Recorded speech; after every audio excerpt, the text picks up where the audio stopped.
Rosalinda. Huwag mo kong tignan na para akong nababaliw. Sinabi ko lang ang katotohanan. Kung ayaw mo maniwala, tanungin mo ang babae na yan. Ano na namang kalokohan to, Mama? Ganun ba kalaki ang galit mo sa amin ni Rosalinda? Masayang masaya pa rin. Oo! Oo! Kahit tutol ka pa sa babaeng minamahal ko, sa bahay na kasama ang mga pinakamamahal ko, kasama ang aking asawa at anak, malayo sa pangungontrol mo, sa pagsiselos mo, sa kasakiman mo! Talaga bang kakayanin mong buuin ang mundo ng kaligayahan na yan, kapalit ng pagkamatay ng papa mo? Tama na ang drama! Parati mo na lang! Hindi mo nagawang patawarin nun si Soledad Romero dahil nung nakalaya siya, hindi pa niya tapos pagsilbihan ng sentensya niya. Sinabi mo pa nga noon na gusto mo siyang hanapin kahit saang lupalop ng mundo para hindi niya matamasa ang kalayaan niya. At nandito na ang babaeng matagal mo nang gustong hanapin. Nasa harapan mo at tinuturo ko ang totoong pumatay sa iyong papa, pero ayaw mong maniwala! Siya ang tita ni Rosalinda. Marta ang pangalan niya. Hindi Marta kundi Soledad.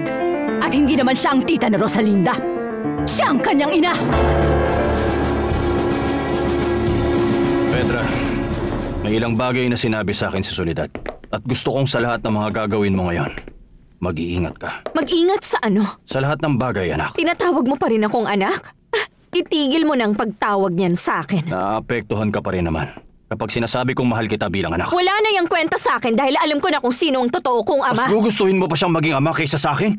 Wala bang halaga sa iyo yung mga taong magkasama tayo? Yung pagmamahal, yung pag-aalagang binigay ko? Nagpapasalamat ako sa mga nagawa mo. At balang araw, babayaran din naman kita kapag nabigay na sa akin ang lahat ng aking mana.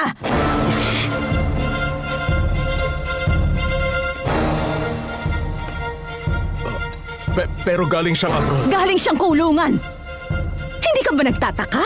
Na noong araw na bigla siyang napakita sa bahay ng pamilya niya ay ang mismong araw kung kailan pinalaya ang taong pumatay sa iyong papa.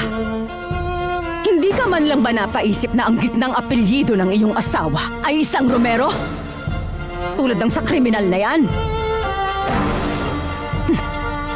Anak niya, si Rosalinda!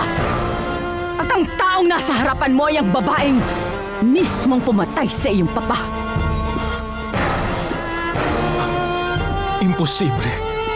Diyos ko po, hindi imposible. Sabihin mo sa akin na hindi yun totoo. Magsalita ka! Sabihin mong hindi totoo ang lahat ng sinabi niya! Hindi ko kaya, Fernando Jose. Dahil totoo ang lahat. Totoo ang lahat.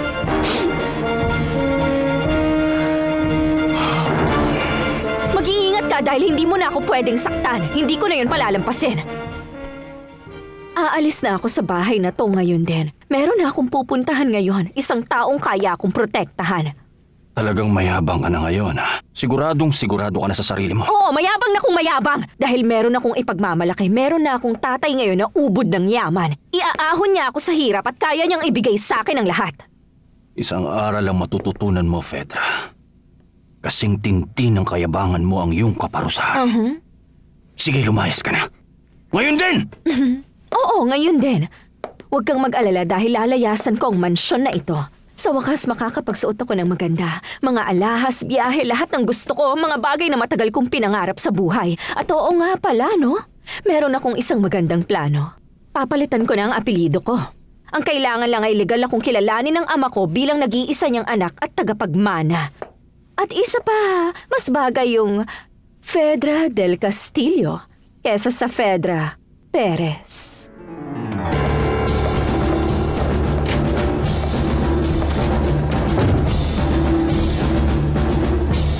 Patawarin mo ko. Patawarin mo ko, Fernando Jose. Isipin mo na lang na kung meron pa akong dapat pagdusahan na pagbayaran ko na yon. Ikaw si Soledad Romero? Ikaw? Anong masasabi mo sa nalaman mo, Fernando Jose? Yan ang naging kapalit ng hindi mo pagsunod sa iyong mama. Naisip mo ba kung sino ang taong pinakasalan mo? Ang nag-iisang anak ng taong pumatay sa iyong papa. Tama na! Tama na, Mama! Ngayong tatanungin kita, naisip mo rin ba ang katotohanan na ang bagong silang mong anak ay tuluyan nang nahalo sa maraming dugo nila?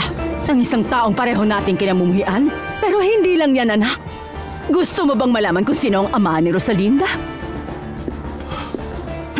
Magugulat ka kung sino ang kapatid kong si Alfredo. Gumawa siya ng paraan para akitin lang siya at hindi natin alam kung anong klaseng paraan yon. At nagawa niyang pakasalan si Alfredo noon na hindi man lang nalalaman ni naman. Pero hindi pa sa kanya naging sapat yon. Sa sobra niyang kabaliwan, pati ang papa mo, sinubukan din niyang akitin. Hindi totoo yan. Parati mo akong pinagbibintangan pero hindi naman totoo. Talaga? Bakit mo siya pinatay kung ganon? Dahil sa puot, dahil sa kasakiman. Dahil ang taong tulad niya walang bahit ng kahit anong dungis, hindi ka binigyan ng atensyon. Fernando Jose, hindi ko maipagtanggol ang sarili ko pero hindi siya patas. Maniwala ka sa akin. Ako pa ba ang hindi patas? Kapag sinabi kong binaril mo mismo sa likod ang aking asawa? Ako ang bumaril.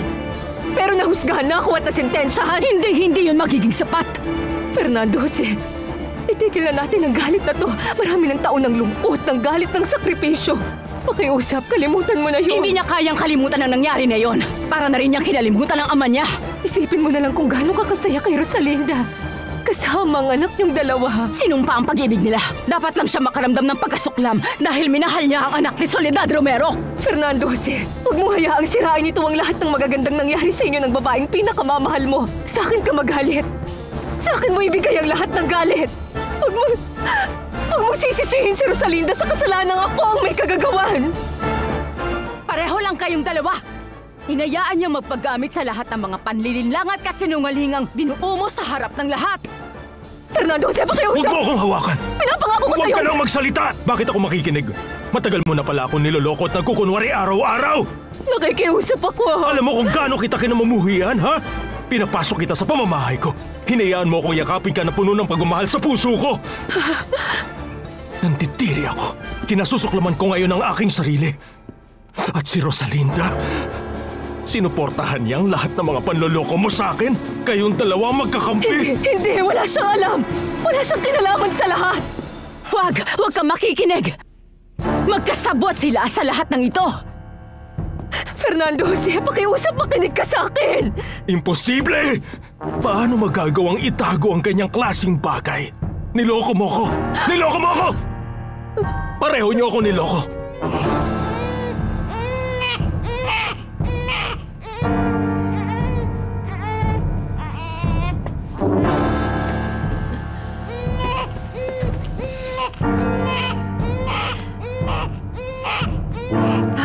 Erika. Opo, ito na po. Opo, ito na. Ayan. Ay. Tahan na, huwag ka nang Huwag mo umiyak. hayaan sirain ang Nandito galit na niya si ang lahat Mama. ng magandang bagay na meron ka ngayon. Tita Marta? Tita Marta? Si Rosalinda, tinatawag ako. Nakikiusap ako, baka marinig ka niya. Wala siyang alam. Nagsasabi ako ng totoo. Huwag, nakikiusap ako. Ay, susong ano ko. Anong problema? Bakit? Ano po bang problema, tita? Ano ba nangyayari? Huwag kang lalabas ng kwarto, Rosalinda. Makinig ka lang sa akin. Kailangan ko siya makita! Kailangan ko siya makausap! Ano po bang problema? Huwag kang lalabas. Huwag kang lalabas. Tita! Papasukin mo ako! Umalis na tayo ngayon din. Kalimutan mo na siya, Fernando Jose. Gusto ko siya makausap! Papasukin mo ako! Gusto kong sabihin sa kanya ng harapan! Gusto kong marinig niya kung gaano ko siya kinamumuhian! Galit ako sa kanya! Rosalinda, Rosalinda.